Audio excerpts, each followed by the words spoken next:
വീടിൻ വിളക്കു വീട്ടമ്മ. അമ്മത്തൊട്ടിലിൽ എന്തുകൊണ്ട് കുഞ്ഞുങ്ങൾ വീഴുന്നു? അമ്മയില്ലാത്ത അച്ഛനില്ലാത്ത കുഞ്ഞുങ്ങൾ.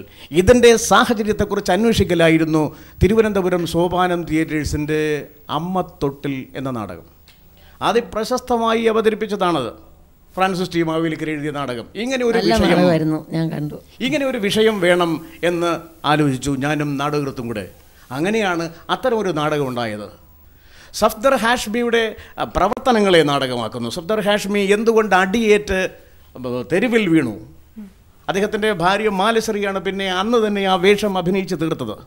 സാധാരണക്കാരനെ അക്ഷരം പഠിപ്പിക്കാൻ വേണ്ടിയായിരുന്നു മാലശ്രീ എന്ന് പറയുന്ന ആ സ്ത്രീയും അവരുടെ ഭർത്താവ് സഫ്ദർ ഹാഷ്മിയും ഇറങ്ങിയത് നാട്ടിലേക്ക് അക്ഷരം പഠിപ്പിക്കാൻ.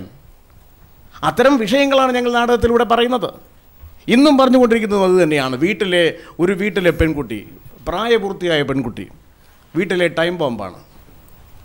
എനിക്ക് തോന്നുന്നു സാമൂഹികമായിട്ടുള്ള ഇന്ന് പ്രസക്തിയുള്ള വിഷയങ്ങൾ. അതുപോലെ തന്നെ വേറൊരു കാര്യം ചോദിക്കട്ടെ സാറേ, നമ്മൾ 25 വർഷങ്ങൾക്ക് മുൻപ് നമുക്ക് ഏത് വിഷയവും, നമ്മുടെ നാട്ടിൽ സംഭവിക്കുന്ന ഏത് വിഷയവും നാടകമാക്കായിരുന്നു.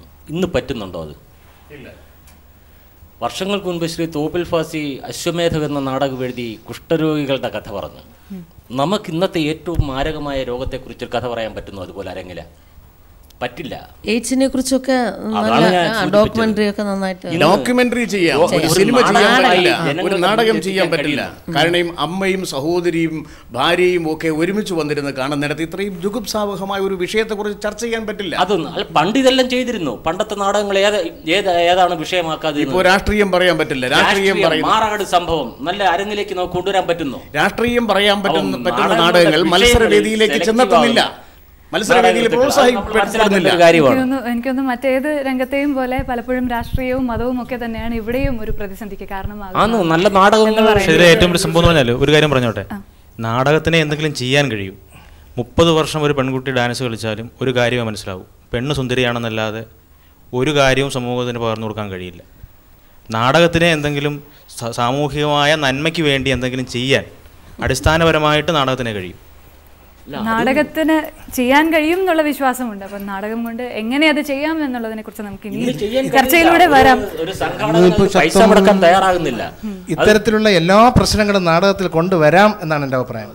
അത് കൊണ്ടുവരുന്ന ട്രീറ്റ്മെന്റ് തെറ്റുമ്പോഴാണ് അപകടം വരുന്നത്. അതെ, ആ ട്രീറ്റ്മെന്റിനെ കുറിച്ച് നമുക്ക് ഇനിയും ചർച്ച ചെയ്യാം. നമ്മുടെ ഇന്നത്തെ സമയം ഇവിടെ പൂർത്തിയാവുകയാണ്. അതാണ് പറഞ്ഞു തുടങ്ങിയത്. അടുത്ത എപ്പിസോഡിലൂടെ നമുക്ക് ഈ ചർച്ച വീണ്ടും തുടരാം. സ്കൈ ജ്വല്ലറി വീട്ടമ്മയുടെ സംഗീത പരിപാടിയായ മലയാളത്തിൻ്റെ ഉണർത്തുപാട്ടിലേക്ക് ഏവർക്കും ഒരിക്കൽ കൂടി സ്വാഗതം. കഴിഞ്ഞ ദിവസം നമ്മോടൊപ്പം ഇവിടെ പാടാനായി എത്തിയിരുന്നത് ശ്രീമതി ലവ്ലി ജനാർദ്ദനായിരുന്നു. ചേച്ചിക്ക് ഒരിക്കൽ കൂടി സ്വാഗതം. കഴിഞ്ഞ ദിവസം പറഞ്ഞു വ്യത്യസ്തമായ ശബ്ദം ഒരു അനുഗ്രഹമായി മാറിയ ഒരാളാണ്. ഒരുപാട് പ്രോഗ്രാംസ് ഒക്കെ ചെയ്യാറുണ്ടോ? കച്ചേരി ചെയ്യാറുണ്ട്. കാസറ്റിലൊക്കെ ഒരുപാടൊന്നും ഇല്ല, എന്നാലും പാടിയിട്ടുണ്ട്. ഇപ്പോൾ ഇടയ്ക്ക് ജയദേവരുടെ അഷ്ടപതി എന്ന് പറഞ്ഞിട്ട്, അത് നെയ്യാറ്റിൻകര കൃഷ്ണൻ മുഖർശങ്ക് വിദ്വാൻ അദ്ദേഹത്തിൻ്റെ കെയർ ഓഫിൽ ഒരു കാസറ്റിനകത്ത് ഇപ്പോൾ പാടി. അതാണിപ്പോൾ പുറത്ത് വന്നത്. പിന്നെ നേരത്തെയൊക്കെ പാടിയിട്ടുണ്ട് കാസറ്റിൽ, കൂടുതലും ഡിവോഷണലാണ്. അങ്ങനെ. അതെ അതെ. അപ്പോൾ ഇന്ന് ഏതാണ് പാടാൻ പോകുന്നത്? ഇന്ന് ഞാൻ മറ്റൊരു ഫിലിം സോങ് കൂടി പാടാം. അത് തേന്മാവിൻ കൊമ്പത്ത് എന്ന ഫിലിമിലെ ടൈറ്റിൽ സോങ് ശുഭയാണ് അത് പാടിയത്. ശബ്ദം അവിടെയും ശബ്ദമാണ് ഫാക്ടർ അല്ലേ? അതെ. നിലാപ്പൊങ്കലായേലോ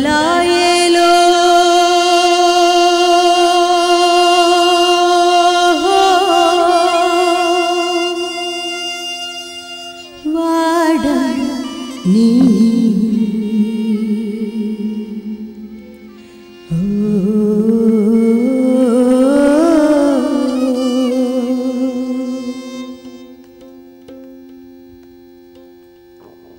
മഴക്കോള് കണ്ട മതിമീനാട്ടി ഇടത്തോടു പോലും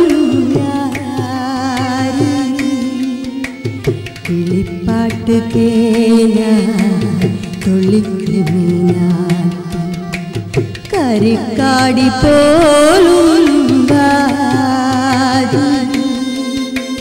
തനിത്തങ്കവും കൊണ്ടേ പോകുന്നു ഞാനും.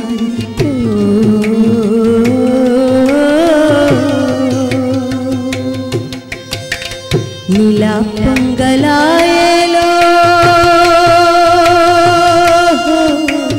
പാടാൻ നീ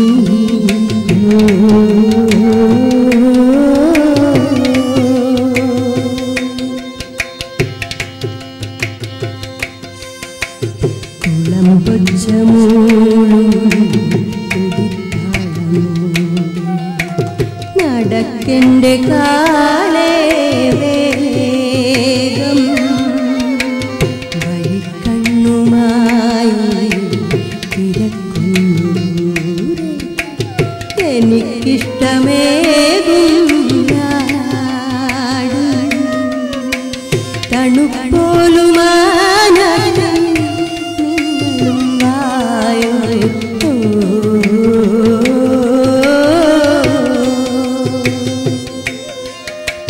നിലാപ്പൊങ്കലായേലോ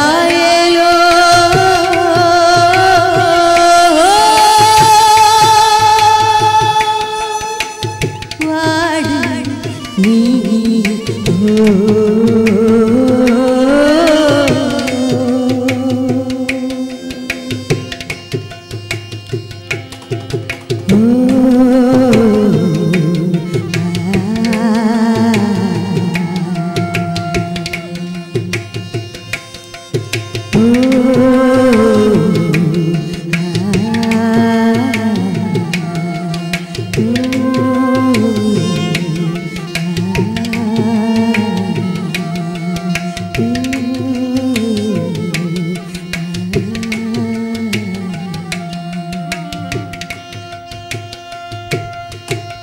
മനോഹരമായിരുന്നു. എനിക്കൊന്ന് ഒരു ഫോക്ക് ടച്ച് ഉള്ള ഒരു പാട്ട്. ആ സീനും ഒക്കെ വളരെ വളരെ ഭംഗിയായിരുന്നു അല്ലേ? ആ സിനിമയിൽ നമുക്ക് എപ്പോഴും ഓർക്കുന്ന ഒരു സീനും കൂടിയാണ്. ഇപ്പോൾ ഈ ചലച്ചിത്രഗാനം വന്നതുകൊണ്ടാണ് ചോദിച്ചത്.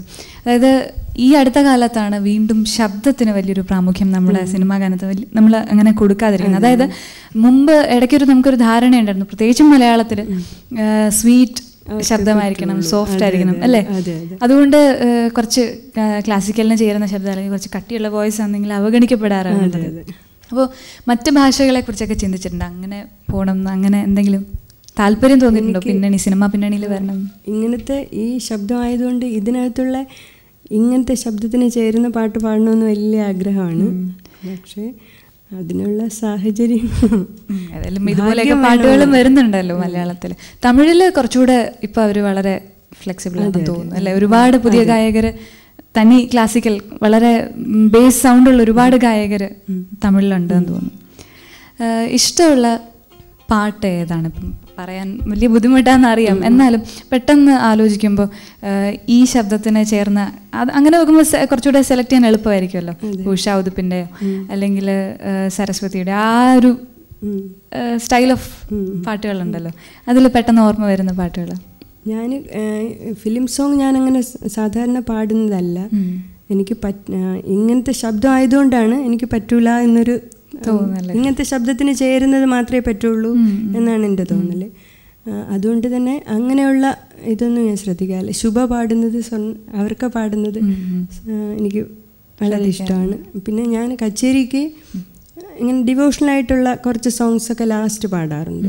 അപ്പോൾ ഞാൻ തമിഴ് പാട്ടുകളൊക്കെയാണ് പാടുന്നത്. പിന്നെ SP-യുടെ പാട്ട് അത് സാധാരണ പെണ്ണുങ്ങൾ പാടൂല എന്ന് ഞാൻ അങ്ങനത്തെ നോക്കി എടുക്കുന്നതാണ്.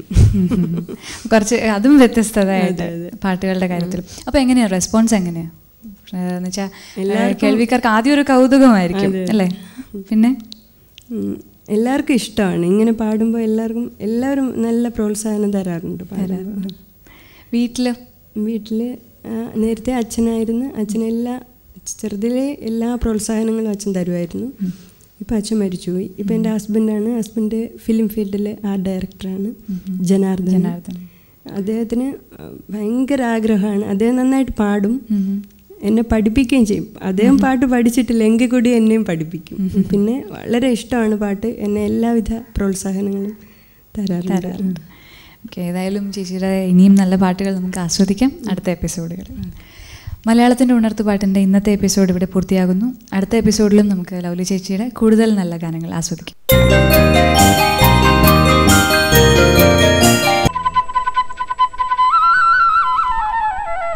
സ്കൈ ജ്വല്ലറി വീട്ടമ്മയുടെ ഇന്നത്തെ സമയം ഇവിടെ പൂർത്തിയാവുകയാണ്.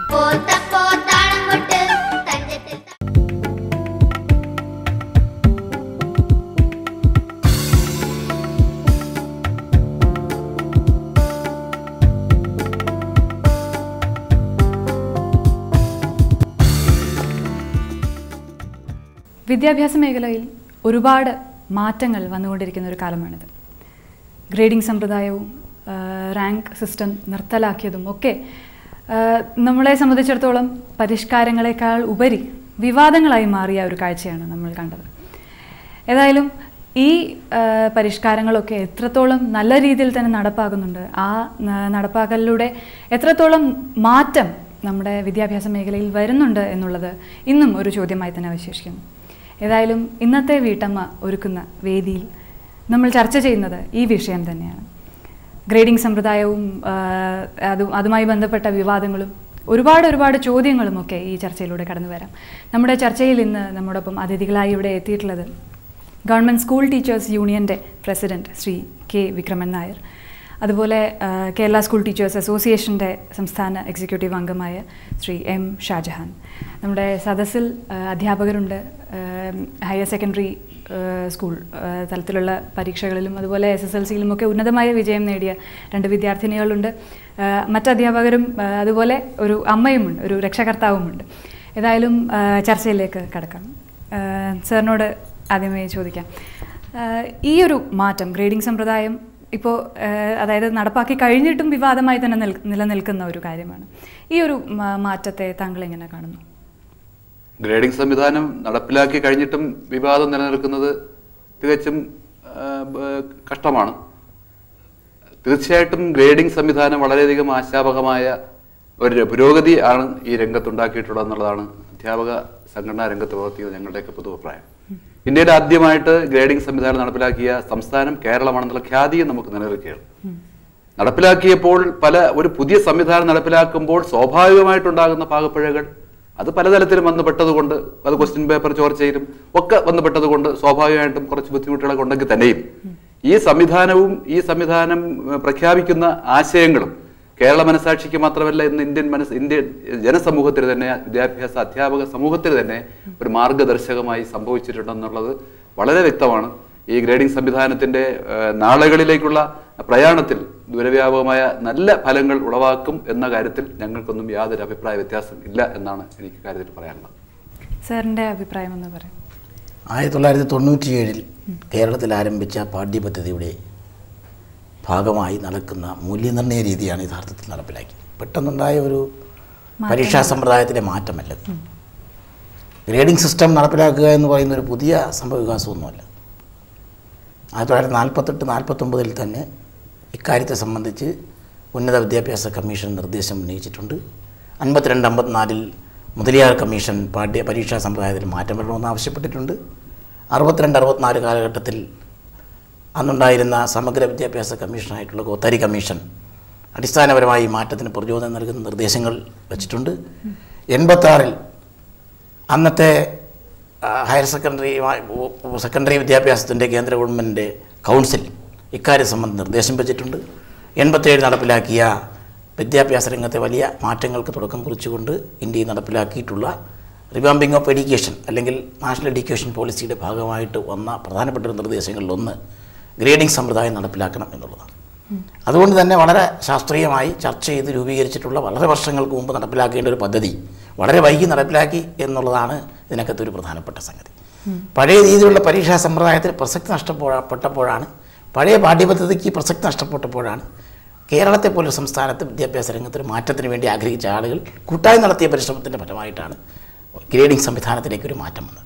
ഒരു മാറ്റം വരുമ്പോൾ സ്വാഭാവികമായിട്ടുണ്ടാകാവുന്ന വിവാദങ്ങളും ചർച്ചകളും, അതിൽ പ്രധാനമായിട്ടും മാറ്റപ്പെടുന്നതിന് നേതൃത്വം കൊടുക്കുന്ന ആളുകളുടെ ഇക്കാര്യത്തോടുള്ള സമീപനത്തിലുള്ള വൈകല്യങ്ങളും നടപ്പിലാക്കുമ്പോഴുള്ള പിടിപ്പുകേടും സ്വാഭാവികമായി ഇതുമായി ബന്ധപ്പെട്ടൊട്ടേറെ ആശങ്ക ഈ സമൂഹത്തിൽ ഉണ്ടാക്കിയിട്ടുണ്ട്. എങ്കിൽ പോലും കേരളത്തിൽ അധ്യാപക സമൂഹവും വിദ്യാർത്ഥികളും കേരളീയ സമൂഹവും വിദ്യാഭ്യാസത്തെക്കുറിച്ച് ആധികാരികമായി ചിന്തിക്കുന്ന ആളുകൾ ഒരുപോലെ സ്വാഗതം ചെയ്തിട്ടുള്ള ഒരു പരിഷ്കാരമാണ് യഥാർത്ഥത്തിൽ ഈ പരീക്ഷയിൽ വന്നിട്ടുള്ളത്.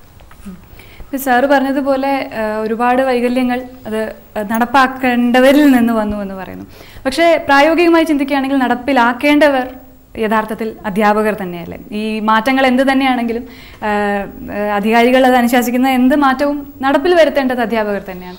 ഈ ഒരു പെട്ടെന്നുണ്ടായ ഒരു മാറ്റം, ഇത്ര കാലങ്ങളായി നടന്നു വന്നിരുന്ന ഒരു പരിഷ്കാര ചർച്ചകളെല്ലാം പെട്ടെന്നൊരു മാറ്റത്തിലേക്കാണ് നമ്മുടെ വിദ്യാഭ്യാസ രംഗത്തെ കൊണ്ടുപോയത്.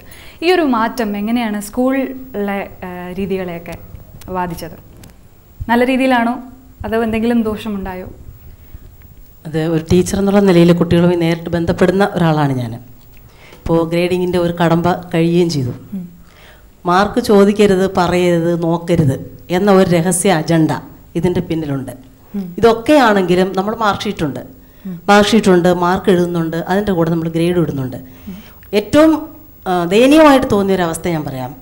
ഇപ്പോൾ വലിയ വിദ്യാഭ്യാസമൊന്നും ഇല്ലാത്ത സാധാരണക്കാരായ ഒരുപാട് ആളുകൾ നമ്മുടെ സമൂഹത്തിലുണ്ട്. കുട്ടി 10ാം ക്ലാസ്സിൽ പരീക്ഷ എഴുതി, റിസൾട്ട് വന്നു കഴിഞ്ഞപ്പോൾ കുട്ടിയുടെ റിസൾട്ട് അല്ലെങ്കിൽ മോള് പാസ്സായോ എന്ന് ചോദിച്ചാൽ ഉത്തരം പറയാൻ കഴിയാത്ത ഒരുപാട് രക്ഷകർത്താക്കൾ നമ്മുടെ സമൂഹത്തിലുണ്ട്. ഇനി പോകുന്ന വഴിയിൽ നമ്മൾ ധൃതി പിടിച്ച ഒരു രക്ഷകർത്താവിനെ കണ്ടു നോക്കിയിട്ട്, ഒരു സുഹൃത്തിനെ കണ്ടു, കുട്ടിയുടെ റിസൾട്ട് എങ്ങനെയാണ്, ഉടനെ തന്നെ ആ സുഹൃത്ത് ഒരു ലിസ്റ്റ് എടുത്ത് വായിക്കാൻ തുടങ്ങും. 2B 3C 4D ഇങ്ങനെ റിസൾട്ട് വായിക്കുന്നു. വാസ്തവത്തിൽ കേൾക്കുന്ന ഒരാളിന് ഇതിൽ എത്രമാത്രം വ്യക്തതയുണ്ട്? ഈ റിസൾട്ട് എന്ന് പറയുന്നത് സുതാര്യമാണോ? ഒരു സാധാരണക്കാരന്, അല്ല കുറച്ച് പ്രായമായൊരു മുത്തശ്ശി, ഇപ്പം എത്രയോ നാട്ടിൻപുറത്തുള്ള വല്യമ്മമാർ ഈ റിസൾട്ടിൻ്റെ കാര്യം ചോദിച്ചിട്ട് ഒന്നും മനസ്സിലാവാതെ, അപ്പോൾ കുട്ടി ജയിച്ചോ തോറ്റോ എന്ന ഒരു തീരുമാനത്തിലെത്താതെ, അങ്ങനെ ഒരു തീരുമാനം എടുക്കാൻ കഴിയാതെ വിഷമിക്കുന്ന ഒരുപാട് രക്ഷകർത്താക്കളുണ്ട്. ഇതിന് പകരം നമുക്കൊരു കാര്യം ചെയ്യാമായിരുന്നു. ഈ 13 അക്ഷരങ്ങൾ കൊണ്ട് നമ്മൾ റിസൾട്ട് കൊടുക്കുന്നതിന് പകരം ഒരു കുട്ടിയുടെ ടോട്ടൽ മാർക്ക് കൊടുത്താൽ എന്താ പ്രശ്നം?